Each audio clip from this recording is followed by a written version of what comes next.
40 বছর ধরে শুটকির ঐতিহ্য, মোতালেবের হাসি মুখে বাপের হাত ধরে শুরু, এরপর ছেলে, এভাবেই পারিবারিক ঐতিহ্যে প্রায় 40 বছর ধরে একই জায়গায় শুটকি মাছের ব্যবসা করে আসছেন মোতালেব। জামতুইল মাছের বাজারের পাশেই তার ছোট্ট দোকানটি যেন স্থানীয় মানুষের পরিচিত এক ঠিকানা। সামুদ্রিক শুটকি থেকে শুরু করে বিভিন্ন প্রজাতির দেশি মাছের শুটকি সবই পাওয়া যায় তার দোকানে। দীর্ঘদিনের ব্যবসায় ক্রেতাদের সঙ্গে গড়ে উঠেছে তার আন্তরিক সম্পর্ক। নানা ব্যস্ততার মাঝেও মুখে থাকে সদা হাসি। বাবার কাছ থেকে শেখা পেশাকে ধরে রেখে আজও নিষ্ঠার সঙ্গে ব্যবসা করছেন তিনি। 40 বছরের এই পথচলায় মোতালেব শুধু শুটকি বিক্রেতা নন, জামতৈলের ঐতিহ্যবাহী বাজার সংস্কৃতিরও একজন পরিচিত মুখ। দৈনিক জামতৈল ভিডিওটি ভালো লাগলে শেয়ার করুন। আর এই দোকানের বয়স হইতেছে যে 40 বছর।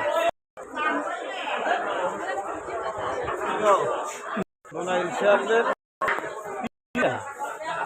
কাঠেগুলো আছে এখান থেকে আসে। 70 টাকা সিলেট